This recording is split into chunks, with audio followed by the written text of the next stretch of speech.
The rain drummed against the windows of the Windsor cottage as Prince William sat alone in what had been Camilla's private study. 3 weeks had passed since the funeral, 3 weeks since the woman who had become like a second mother to him had slipped away peacefully in her sleep.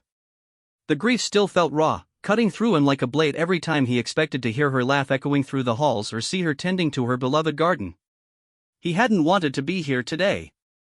Catherine had gently suggested that perhaps it was time to begin sorting through Camilla's personal belongings, but William had resisted. Some things felt too sacred to disturb, too personal to intrude upon. Yet here he was, surrounded by the remnants of a life fully lived, boxes of photographs and letters scattered across the Persian rug that Camilla had been so proud of. The study smelled of her favorite lavender perfume and the Earl Grey tea she drank religiously every afternoon at 3. Her reading glasses still lay folded on the mahogany desk beside an unfinished crossword puzzle, the pen resting where she had last set it down. William picked up the glasses, running his thumb along the familiar frames, remembering how she would peer over them when she was about to make one of her characteristically witty observations about the latest royal protocol or political scandal. "Oh, Camilla," he whispered to the empty room. "I miss your terrible jokes." As he moved through her belongings with reverent care, William found himself transported back through the years. Here was the silver frame containing a photo from his wedding day, where Camilla beamed with genuine joy as she watched him and Catherine exchange vows. There was the small ceramic horse he had given her for Christmas 2 years ago, displayed prominently on her bookshelf among her treasured first editions and garden catalogs. It was while reaching for a stack of letters tied with blue ribbon that his hand brushed against something unexpected. Behind the ornate jewelry box on her dresser, his fingers found the edge of what felt like a book. William frowned, carefully moving the jewelry box aside to reveal a leather-bound journal, its cover worn smooth from years of handling. He hesitated, the journal heavy in his hands. This felt different from the letters and photographs, more intimate somehow. Camilla had been a private person despite her public role, someone who valued her moments of solitude and reflection. The idea of reading her private thoughts seemed like a violation, even in death. But curiosity won over propriety, as it often did with William. He had always been close to Camilla, perhaps closer than many people realized. She had entered his life during one of its most turbulent periods, when the wounds from his mother's death were still bleeding and his relationship with his father remained strained and complicated. Camilla had never tried to replace Diana, she was too wise and too genuine for such a foolish attempt. Instead, she had simply been present, offering quiet support and unconditional love when he needed it most. William settled into Camilla's favorite armchair, the one positioned perfectly to catch the afternoon light streaming through the tall windows. The leather journal felt warm in his hands, as if it still held traces of her touch. He opened the cover carefully, expecting to find garden notes or perhaps recipes for the elaborate teas she loved to host. Instead, he found his own name written in Camilla's elegant handwriting on the very first page, "For William, who taught me that love multiplies rather than divides, and that a mother's heart has infinite capacity." The words hit him like a physical blow. His hands trembled as he read the dedication again, trying to process what it meant. This journal wasn't just a collection of private thoughts, it was meant for him. Somehow, Camilla had known that he would be the one to find it, the one to sit in this chair and discover her final gift to him. William's throat constricted as he turned to the first entry, dated nearly 15 years ago, just after Camilla had married his father. The handwriting was slightly different then, more careful, as if she had been choosing each word with deliberate precision. "Charles brought William to tea today." I could see Diana in his eyes, not just the color, but the depth of feeling there. "He's trying so hard to be brave, to be the prince everyone expects him to be, but he's still just a young man struggling with loss. I don't know if I'll ever be able to reach him, but I pray that someday he might find it in his heart to let me try." The page blurred as tears gathered in William's eyes. He had been so guarded back then, so determined not to let anyone else close enough to hurt him. He remembered that tea, remembered sitting stiffly in the formal drawing room while Camilla tried to make conversation about his studies and his polo playing. He had answered in monosyllables, polite but distant, counting the minutes until he could escape. But Camilla had persisted, hadn't she? Not pushily or dramatically, but with the patient consistency of someone who understood that trust had to be earned slowly, day by day, moment by moment. William turned to the next entry, dated 6 months later, "Small victory today. William actually smiled at one of my jokes about the Archbishop's head looking like a bird's nest. It was just for a moment, but I caught a glimpse of the humor that Diana always said was his greatest gift. Perhaps there's hope for us yet." The memory rushed back to him with startling clarity. He could picture Camilla's face, the way her eyes had lit up when she'd made him laugh despite himself. He had felt guilty about it afterward, as if enjoying her company was somehow a betrayal of his mother's memory.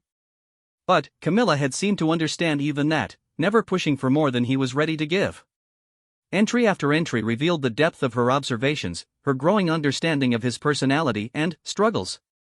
She wrote about his academic pressures at St. Andrews, his difficulty with public speaking, his tendency to withdraw when he felt overwhelmed. But she also noted his kindness to the staff, his genuine interest in environmental causes, his fierce protectiveness of Harry. "William has such strength," read one entry from his university days. "Not the artificial strength of royal training, but real strength born from surviving genuine pain.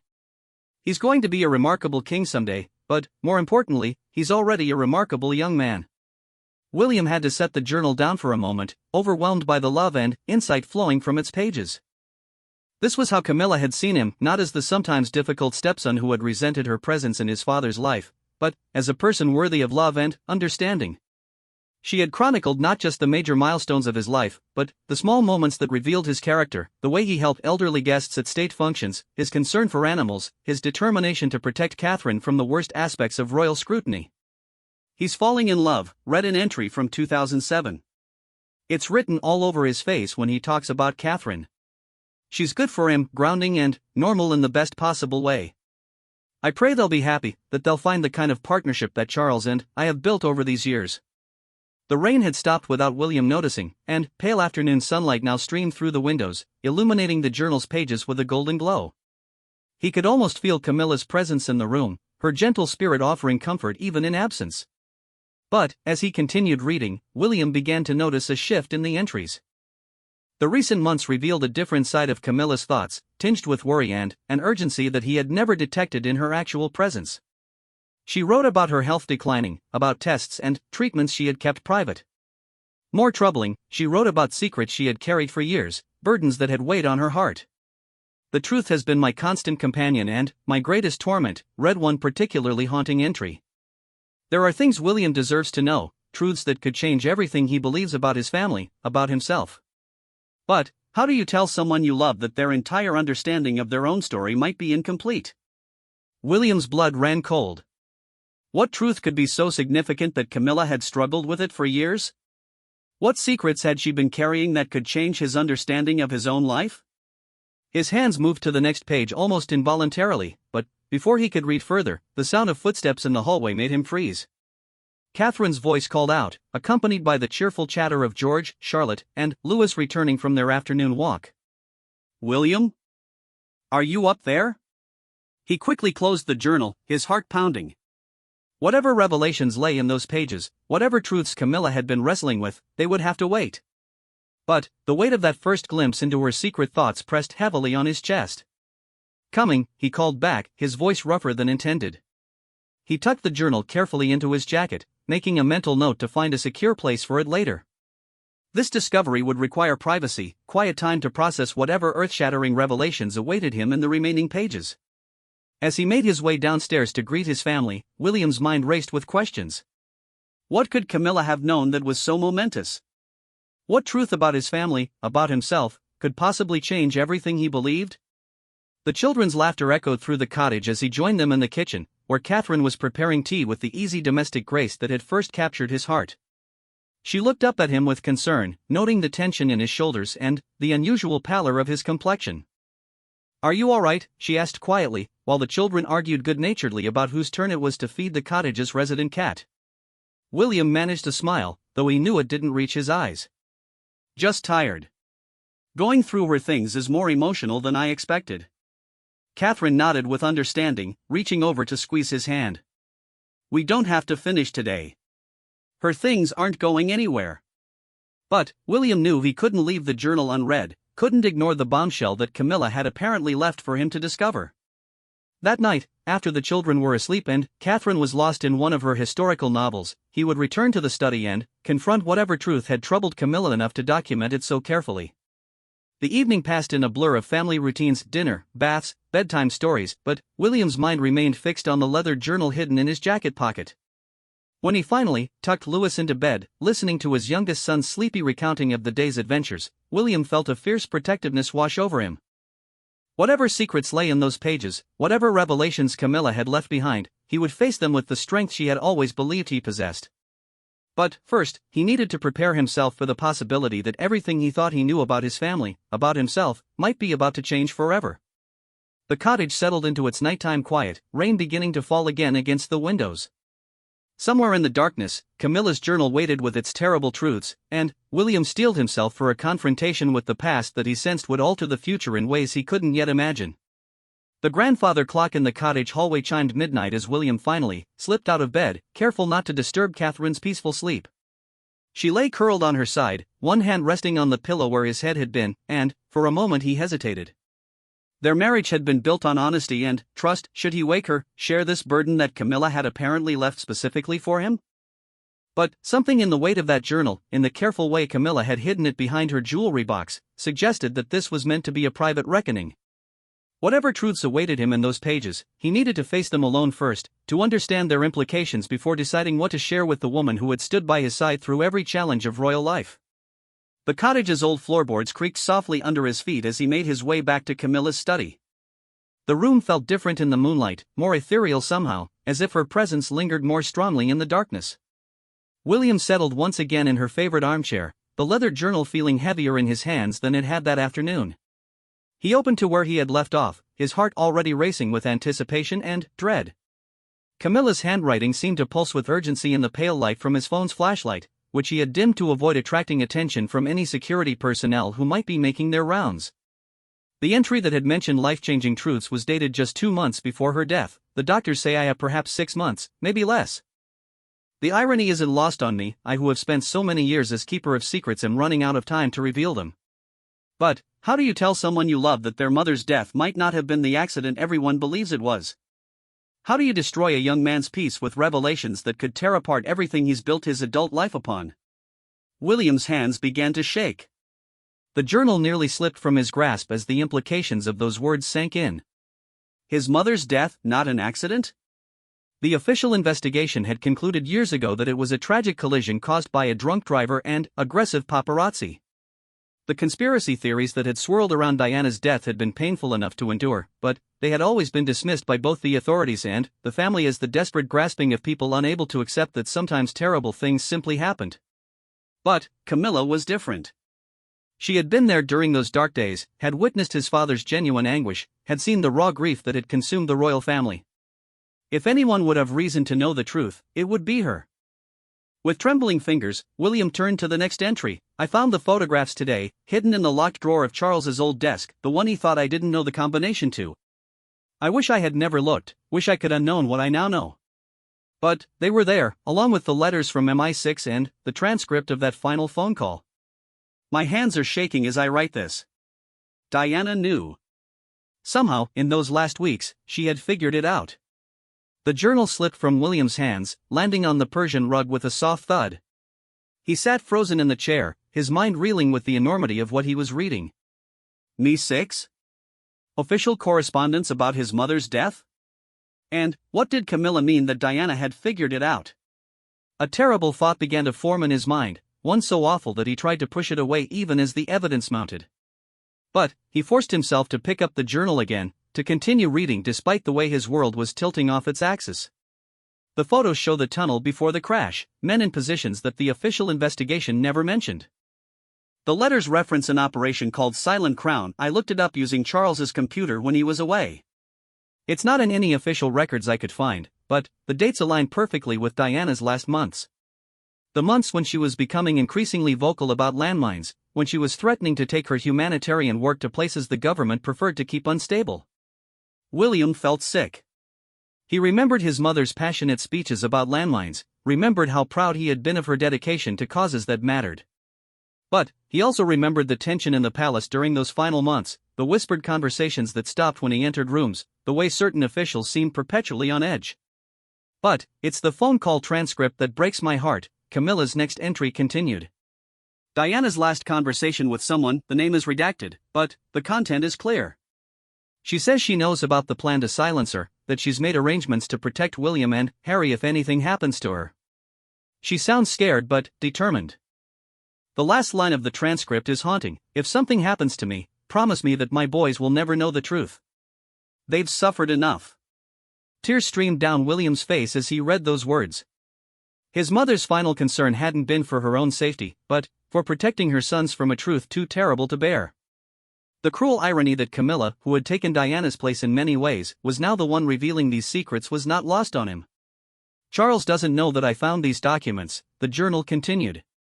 I believe they were planted in his desk by someone who wanted him to find them, who wanted him to carry this burden. But my husband is many things. He can be stubborn and prideful and utterly maddening, but he is not a murderer. The anguish I've watched him carry for 25 years is real. Whatever happened to Diana, Charles was not part of it. But someone wanted him to think he might have been. William's relief at reading those words about his father was immediately overshadowed by a darker realization. If his father hadn't been involved, then who had been? And why would someone want Charles to believe he might have played a role in Diana's death? The next entries painted a picture of Camilla's growing investigation into the matter, conducted in secret during the final months of her life. She had reached out to former MI6 contacts, had met with journalists who had covered the story, had even hired a private investigator using her personal funds. The web is more complex than I initially thought, she wrote. Diana's death wasn't just about silencing a troublesome humanitarian, it was about reshaping the monarchy itself. There are people, powerful people, who saw Diana's influence as a threat to the established order. Her charisma, her connection to the people, her willingness to speak truth to power, all of it represented a future for the royal family that certain factions found unacceptable. William felt a chill run down his spine. His mother had indeed been beloved by the people in a way that had sometimes overshadowed the rest of the royal family. Her funeral had drawn millions of mourners, and her death had sparked a profound shift in how the monarchy interacted with the public. Could it really be possible that her influence had been seen as threatening enough to justify murder? I've identified 3 key figures who seem to be connected to the operation, Camilla's investigation revealed. Lord Pemberton, who was head of a parliamentary committee on royal affairs and had strong ties to MI6.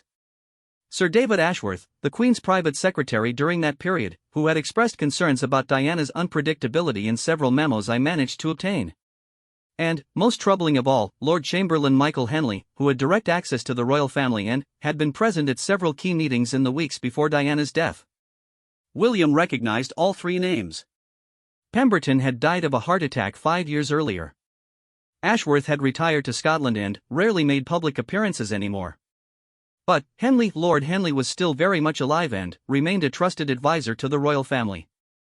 William had interacted with him countless times over the years, had respected his counsel on matters of protocol and tradition. The thought that this man might have been involved in his mother's death made William's stomach churn with rage and disbelief. I confronted Henley last week, Camilla wrote in an entry dated just 1 month before her death. I couldn't help myself, the weight of this knowledge was crushing me. I told him I knew about Silent Crown, about the photographs and the transcript. His reaction confirmed my worst fears. He didn't deny it, William. He just looked at me with those cold eyes and said, "Some sacrifices are necessary to preserve the crown." Then, he warned me to be very careful about what I chose to do with my knowledge. William's hands clenched the journal so tightly that his knuckles turned white. The casual way Henley had apparently admitted to being involved in his mother's death, the threat implicit in his warning to Camilla, it was almost too monstrous to believe. But there was more. Camilla's final entries revealed her growing fear that her investigation had put her in danger, that the same forces that had silenced Diana might now be turning their attention to her. I've been feeling unwell lately, she wrote just 2 weeks before her death. The doctors say it's just age catching up with me, but I can't shake the feeling that something isn't right. My tea has been tasting strange, and I've noticed men in the village who don't belong here. I may be paranoid, but after what I've learned about Diana, I can't afford to be naive. William's blood ran cold. Camilla's death had been sudden but not unexpected given her age and recent health issues. But what if it hadn't been natural? What if the same people who had killed his mother had also silenced Camilla to protect their secret? The final entry in the journal was dated just 3 days before Camilla's death. If you're reading this, my darling William, then something has happened to me, and you found the truth I couldn't bring myself to tell you while I lived. Your mother was murdered, and I believe I may soon follow her. But this journal isn't just about revealing painful truths, it's about giving you the tools to seek justice. Hidden in my private safe, behind the family photograph on my bedroom wall, you'll find copies of all the documents I discovered. The combination is your mother's birthday. Use them wisely, but use them carefully. The people responsible for Diana's death still hold positions of power, and they won't hesitate to eliminate anyone who threatens to expose them. I know this knowledge will hurt you, may even destroy the peace you've built for yourself and your family. But your mother died believing she was protecting you from this truth. Now I'm trusting you with it because you're the only one strong enough to decide what should be done with it. You are Diana's son in all the ways that matter: brave, compassionate, and uncompromising when it comes to justice. Whatever you choose to do with this information, know that I have loved you like my own child and that I believe in your ability to handle even the most terrible truths with grace and wisdom. Be careful, my dear boy. The crown you will one day wear was purchased with your mother's blood, and there are those who would spill more blood to keep that secret buried. All my love. Camilla. William sat in the moonlit study, tears streaming down his face as the full weight of Camilla's revelations settled over him. His mother hadn't died in a tragic accident, she had been murdered by forces within the very establishment he was destined to lead. And Camilla, the woman who had become a second mother to him, had likely been killed to silence her investigation into those crimes. The journal trembled in his hands as he contemplated the impossible choice that now lay before him. He could take this information public, could demand justice for both Diana and Camilla, could expose the corruption that had infected the very heart of the monarchy. But doing so would destroy the institution he had spent his life preparing to lead, would throw the country into chaos, and might put his own family at risk. Or he could remain silent, could bury these revelations as deeply as those who had committed these crimes clearly intended. He could preserve the monarchy and protect his family, but he would have to live forever with the knowledge that he had allowed his mother's murderers to escape justice. The grandfather clock chimed 2 in the morning, its somber tones echoing through the silent cottage. William knew that by the time dawn broke over the English countryside, he would need to decide not just what to do with Camilla's terrible gift of truth, but who he could trust to help him navigate this most dangerous of royal crises. His phone buzzed softly with a text message, causing him to nearly drop the journal again. The sender was unknown, but the message was chillingly familiar: some truths are better left buried. For the good of all concerned. William's blood turned to ice. Someone knew he had found the journal. Someone was already watching, already threatening. The game that had cost his mother and stepmother their lives had begun again, with him as the new target. William stared at the threatening text message until the words burned into his retinas, then quickly deleted it and turned off his phone. The cottage that had felt like a peaceful refuge just hours ago now seemed exposed and vulnerable. Every creak of the old wooden beams, every whisper of wind through the trees outside, seemed to carry potential danger. He forced himself to think rationally. Whoever had sent that message wanted him afraid, wanted him to make panicked decisions. But 25 years of royal training had taught him to maintain composure even in the most challenging circumstances. If these people, these monsters who had killed his mother and Camilla, thought they could intimidate him into silence with a simple text message, they had severely underestimated Diana's son. Moving with deliberate calm, William tucked the journal back inside his jacket and made his way quietly upstairs to Camilla's bedroom. The photograph she had mentioned, a formal portrait of the royal family taken shortly after her marriage to Charles, hung exactly where she had described, behind her dressing table. His hands trembled slightly as he moved the heavy frame aside, revealing a small wall safe built into the old cottage's stone walls. His mother's birthday, April 1, 1961. William entered the numbers with steady fingers, half expecting the safe to remain locked, hoping against hope that this was all some elaborate nightmare from which he would soon wake. But the safe clicked open with a soft mechanical sound, revealing a manila envelope thick with documents and a small digital recorder. William's heart hammered against his ribs as he carefully extracted the contents. The photographs Camilla had mentioned were their grainy surveillance shots of the tunnel where Diana had died, showing figures in what appeared to be predetermined positions. Men with earpieces and military bearings stationed at points that would give them clear sightlines to any approaching vehicle. But it was the official correspondence that truly shattered his remaining hope that this might all be some terrible mistake. Letters on MI6 letterhead discussing operational parameters and acceptable casualties. Memos from parliamentary offices about the Diana problem and the need for permanent solutions. Most damning of all was a detailed timeline showing how Diana's death had been planned months in advance, coordinated with her travel schedule and public appearances. His mother had been stalked, studied, and, ultimately hunted like an animal by her own government. The digital recorder was small and innocuous, but, when William pressed play, Lord Henley's voice filled the silent bedroom with chilling clarity. This must have been how Camilla had recorded their confrontation, her final insurance policy against the powerful forces she was challenging. "You're playing a very dangerous game, Camilla," Henley's cultured voice carried clear menace despite its measured tones. "Diana made the mistake of thinking her public popularity made her untouchable. We couldn't afford to let that delusion continue to threaten the stability of the crown." "You killed her," Camilla's voice responded, shaking with controlled fury. "You murdered the mother of the future king because she threatened your idea of what the monarchy should be." Henley's laugh was cold and calculating. "We preserved the monarchy from a woman who would have destroyed it with her reckless emotionalism and her dangerous humanitarian impulses. Did you know she was planning to publicly oppose the government's foreign policy positions? She wanted to use her platform to challenge arms sales, to criticize military interventions. The woman was becoming a security risk. She was trying to help people," Camilla shot back. "She was using her influence for good." "She was naive," Henley replied sharply. "The royal family exists to provide stability and continuity, not to champion causes that threaten British interests around the world." Diana had forgotten her place, had begun to believe her own mythology. "We simply reminded her that no one is bigger than the crown itself." William had to pause the recording, overcome by rage so pure and intense that he worried he might actually be sick. This wasn't some faceless conspiracy, this was a man he had known his entire adult life, someone who had attended state dinners at Windsor, who had advised him on matters of royal protocol, who had expressed sympathy for his loss at Diana's funeral while knowing he had orchestrated her murder. The recording continued with Henley's warning to Camilla about the consequences of pursuing her investigation. But, then, came something that made William's blood freeze completely. "Besides," Henley added casually, "you wouldn't want anything unfortunate to happen to those grandchildren you're so fond of, would you? Children can be so vulnerable, so easily lost in tragic accidents." The threat against George, Charlotte, and Louis was implicit but unmistakable. These people hadn't just killed his mother and stepmother, they were willing to murder children to protect their secret. William turned off the recorder with shaking hands, his mind reeling with the implications of what he had heard. The cottage's peaceful silence now felt oppressive, threatening. He needed to get his family away from here, needed to make sure they were safe before he could decide how to respond to these revelations. But, first, he had to determine who he could trust. The recording made it clear that this conspiracy reached into the highest levels of government and the royal establishment.